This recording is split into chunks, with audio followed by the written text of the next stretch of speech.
Assalamu alaikum everyone, and I hope everyone's having a beautiful evening, Monday evening.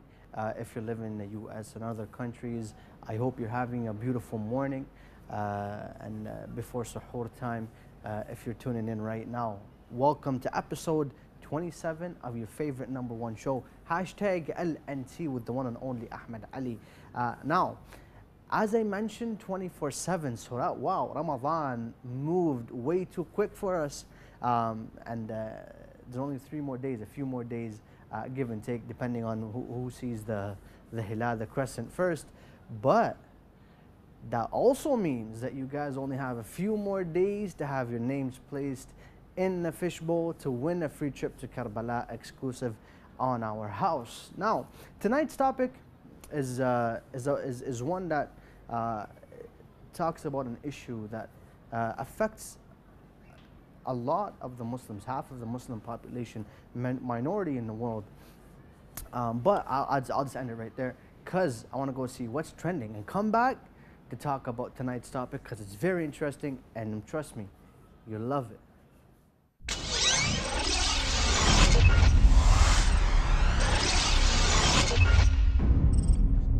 Welcome back, dear viewers. Hope everyone is having a beautiful night. If it's nighttime, once again, do welcome everyone to episode 27, live from the holy city of Karbala. Now, the Austrian Chancellor, Sebastian Kurz, has promised a crackdown on radical Islam on Friday, where he announced that the government is shutting down 7 mosques in Austria. Now, and also, they're planning to deport and expel foreign-funded imams from the country. Very, very big move for Austria. But at least 1 mosque that the government is trying to shut down, it's linked to a Turkish nationalist, and the other 6 are run by the Arab religious community. The Vice Chancellor, Christian Strach, he says this is just the beginning.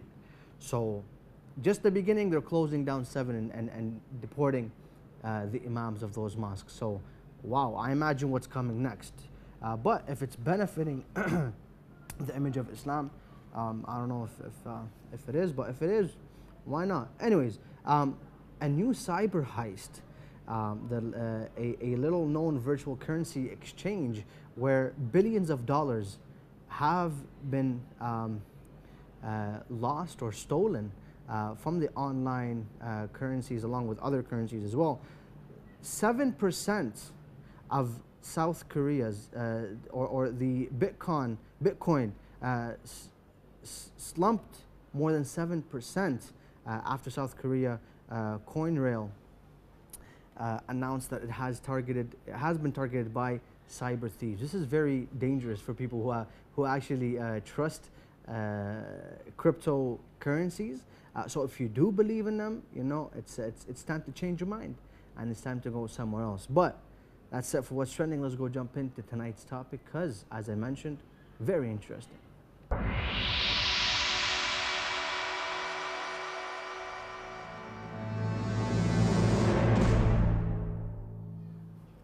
Welcome back. Now, ever since there has been the split between the Sunnis and Shias, there have been conflicts occurring between the two. However, gradually, as new extreme schools of thought emerged, the conflicts have been increasing day by day exponentially. Now, and if you watch the news, you can probably see that we see massacres after massacres. Now, terrorist groups forming their organizations, even their own caliphate, as we saw ISIS back in 2014. Honestly, you know, right there where the rise of ISIS, you can go back and check, or if you're watching the news, you probably know what I'm talking about. But if we were to look into the massacres and genocides, we would notice one thing, a few things, but one of them, the main one, is that its targeting is 99% of their targeting is Shias. No one else other than Shias. There are a few here and there, but 99% of their targeting is Shias. We also notice that the common goal between all the terrorist groups are to end Shiism, as we'll get to talk about later on. Now, why all of this amnesty towards Shias, animosity towards Shias? Who instigated it? Who began this? Who initiated all of this hate, and who made it happen? Now, hashtag LNT tonight wants to know from you guys, very simply, the question for tonight is, why are Shias targeted? Why are Shias targeted? And that's your question for tonight. Very simple question. A lot of reasons that may go through your mind. So what you can do is pick up the phone, open WhatsApp, dial the number shown right there, +964 774 067 1836, and let us know what you guys think, because tonight is a very special episode, a very special night. We're trying to celebrate International Shia Day with you guys. June 12th is International Shia Day. Now, all you guys have to do is pick up the phone, dial that number in via WhatsApp. You can give us a call, you can give us a text message, voice message. You can go on Facebook right now, because we are live there. Anyone that comments or calls or texts and send us a voice message, your names will be placed in this fishbowl right here for a chance to win a free trip to Karbala. And I don't know who doesn't want a free trip to Karbala. So all you got to do is do the things I told. Give that thumbs up, share, like, do all that good stuff. 3 days left till the end of Ramadan and till the final draw. So you guys have only 3 more chances to put your names in this fishbowl. Now, let's take a very quick break, drink some water, and come back very, very short.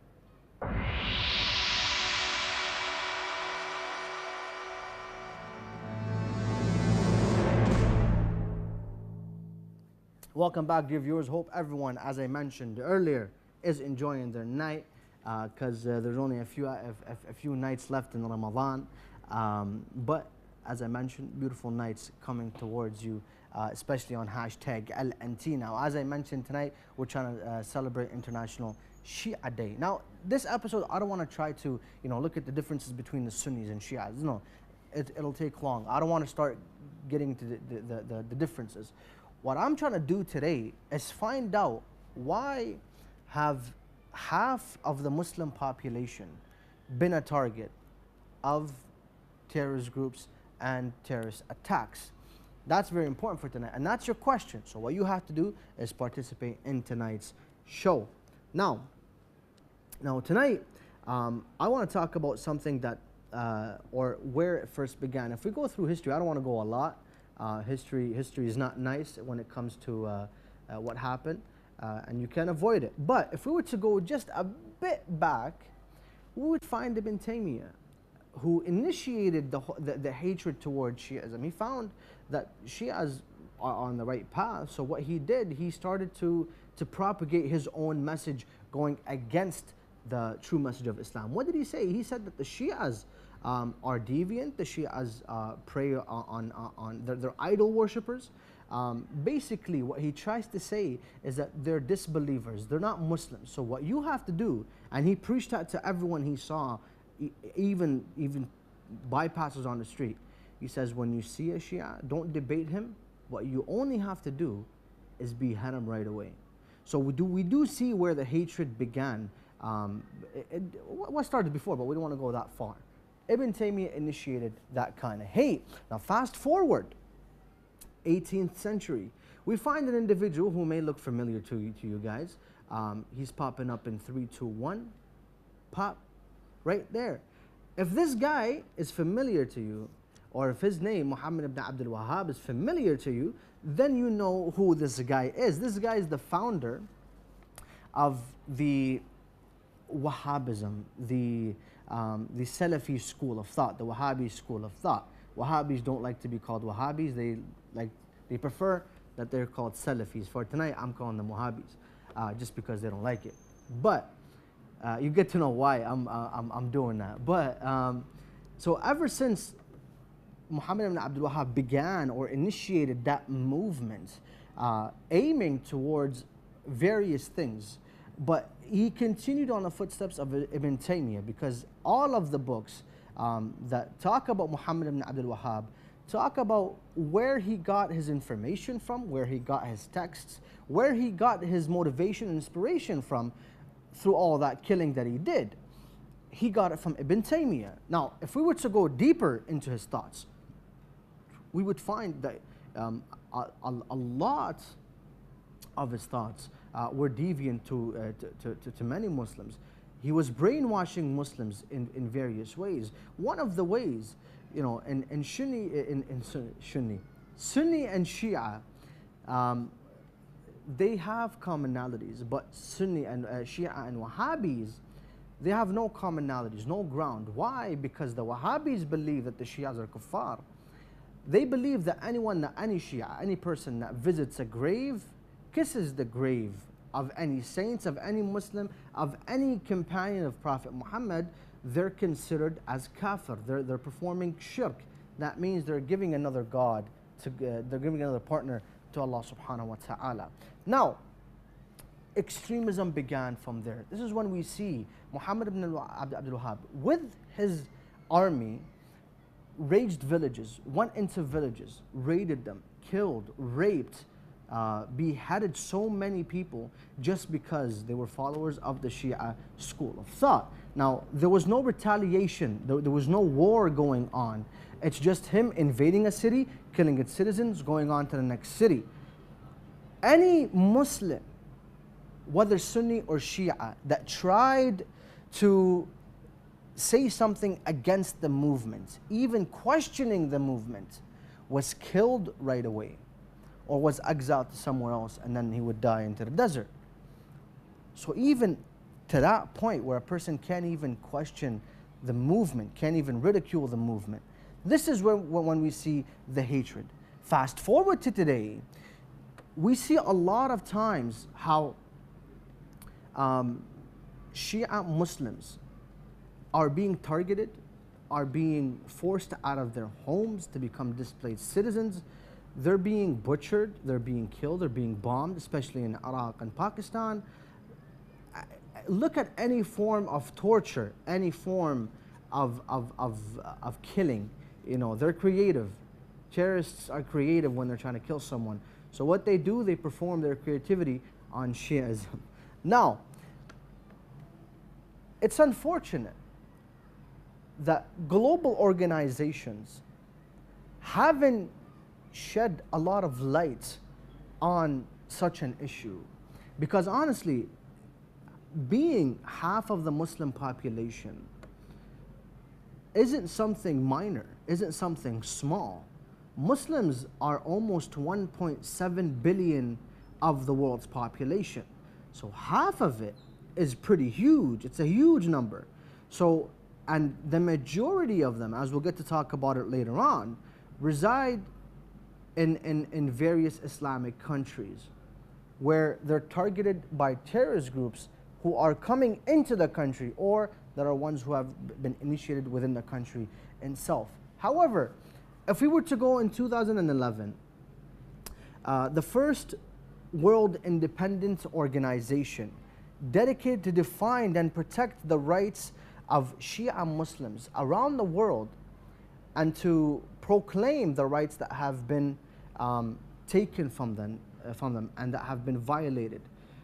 This movement is called the Shia Rights Watch, initiated back in 2011. Now, Shia Rights Watch, if you were to go on their website, if you were to Google that, if you go to Facebook, it's official on Facebook, on Instagram as well, on Twitter as well. So you would find that it's a non-governmental, non-profit organization, research entity that its headquarters is Washington, D.C. Now, to let us know more and to tell you more about the Shia Rights Watch, and also to answer tonight's question, why are Shias targeted, we have with us the founder of Shia Rights Watch, Mustafa Akwan, from Washington, D.C. Let's go check that out, and we'll come back very, very short.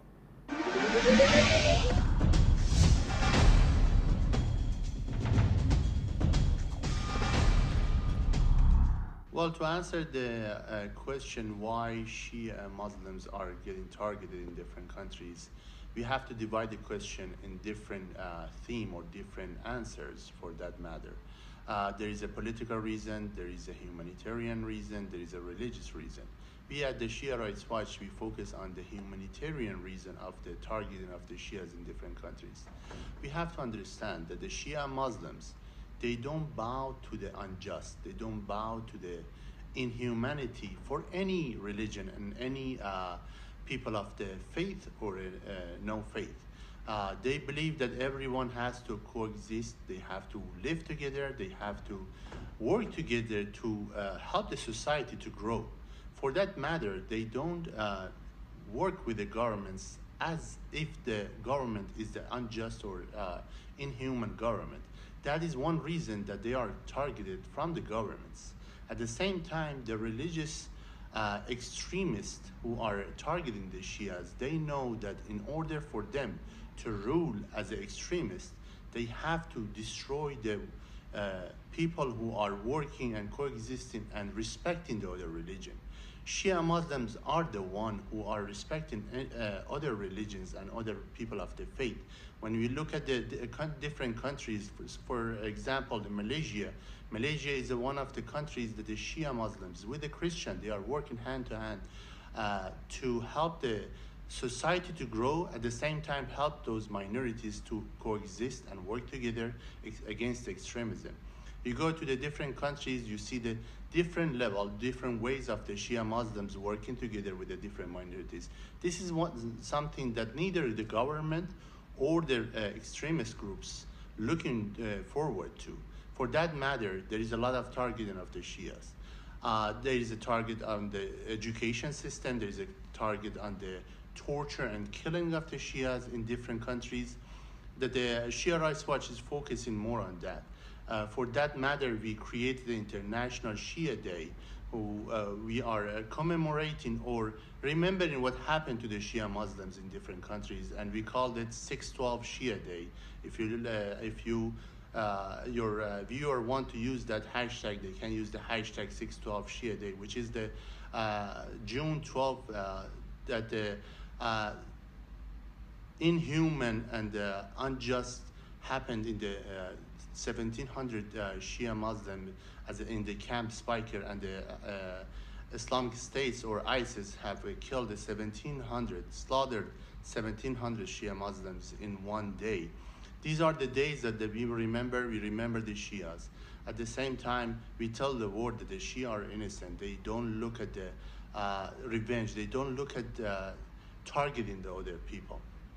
So for that matter, Shia are targeted.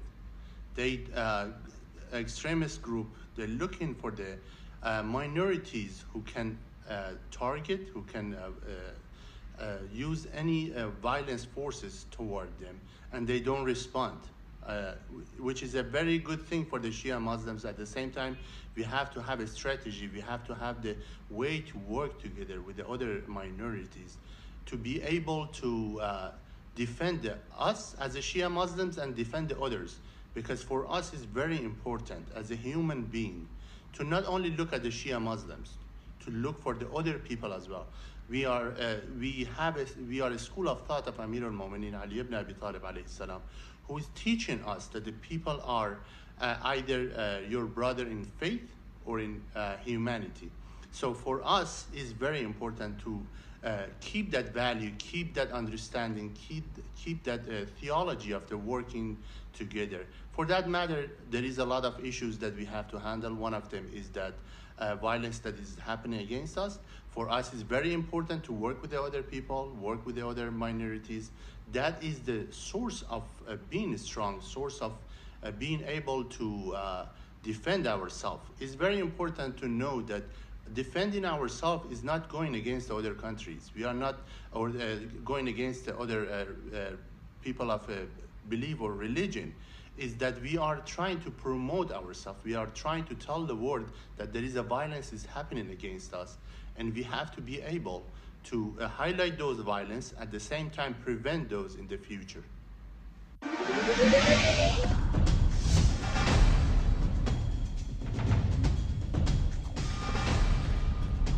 Welcome back, dear viewers. Thank you very much, Mr. Mustafa Akwan, for joining us tonight and letting us know why are Shias targeted, informing everyone out there about Shia Rights Watch, because it's one of it's the only organization out there that's officially affiliated with or under the banner of the UN, United Nations.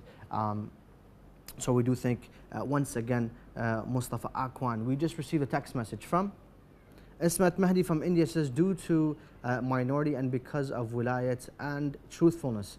Thank you very much, Ismat Mahdi, once again for joining us tonight from India. Now, I want to read a Facebook comment that we got from. Oh, okay. So Salika Batul, she says, I think Shias are being targeted because our enemies know what we are capable of. They know our power and they're scared of us. But let them wait. We'll show them our real power after the appearance of Imam Mahdi. Make sure to add the name Sadiqa to Pakistan. Okay, thank you very much, Salika Batul from Pakistan. Let's not threaten, but yes, thank you very much, Salika Batul.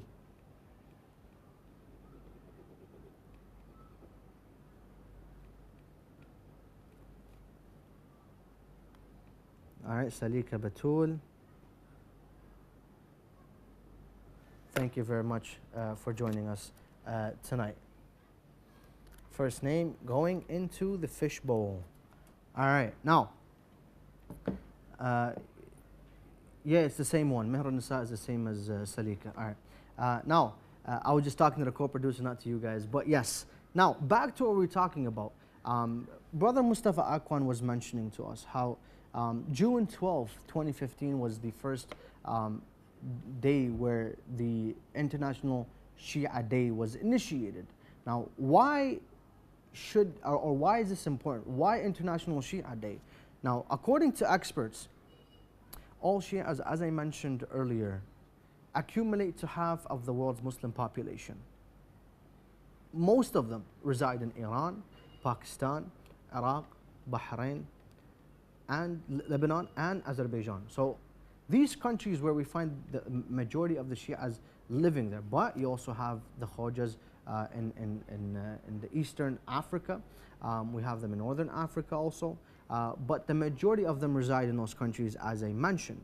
Now, before we continue, let's read this text message that we got from Farhad Azizi. What does he say? Now, he says, one of the worst enemies of Shia Muslims and Ahl Bayt was Ibn Taymiyyah, may Allah's curse be upon him, and his writings, oh wow, okay, that his followers and the Wahhabis use today to target the lovers of Ahlul Bayt. Very true, Farhad Azizi from Canada. Thank you very much for joining us once again. Shout out to Farhad Azizi, Ismat Mahdi, and the others. I forgot the names. I apologize to everyone that's constantly participating, Fazimoon and them participating. I wish I can, those who participate every day, I wish I can write your names into the fishbowl for your efforts, but you know, there's honesty in this matter, and we gotta be honest. But as I was saying earlier, why initiate an International Shia Day? Why is it so important? See, if we were to go to history, and if we were to go to the majority of the terrorist attacks that are happening across the world, they're happening between the Muslims, and it's unfortunate to say that. I'm not here to raise sectarian issues, not at all. I hope that Sunnis will not take offense from what I'm about to say. But, and I say this very clearly, there's a huge difference between Sunnis and Wahhabis, so don't take offense from what I'm about to say. Now, the problem that's occurring right now, if we were to look at the majority of the terrorist attacks, suicide bombers, suicide car attacks, and so on and so forth, we would find them, the majority of them, and it's safe to say, in Shia populated areas. If we were to go back during Saddam's time, how many Shias did Saddam kill? In the millions. Yet, the media is not shedding light on that. Why? Personal agenda. This is why we have Shia Rights Watch that's beginning to shed light on massacres such as the one that happened on June 12th, 2015 in the military-based intercalate called Spiker, where almost 1,700. Now, you probably seen the images, but just a disclaimer, just to put that out there, viewer discretion is advised. 1,700 innocent Shias were murdered. This is just one of the ways that Shias were executed, and it's unfortunate. Some were thrown in the river, they would get shot at point blank in their head, but you know, as we can see, it's a huge issue. So due to the rise of violence against Shias, initiating an international Shia Day was important to the founders of the Shia Rights Watch. So lastly, if we want to talk about more, and this goes on for a lot, all you have to do on this day is retweet, and every post that you post, just use this hashtag 612 Shia Day. That's it, very simple. 612 Shia Day, so we can help raise awareness around the world on why Shias are being targeted. There you have it for tonight. Coming to you live again, Ahmed Ali from the holy city of Karbala on hashtag LNT, the late night talk. Join us in the upcoming episodes at 2 a.m. Karbala time until Eid, where we get to do the draw. But thank you very much for tuning in. Wassalamu alaikum wa rahmatullahi wa barakatuh.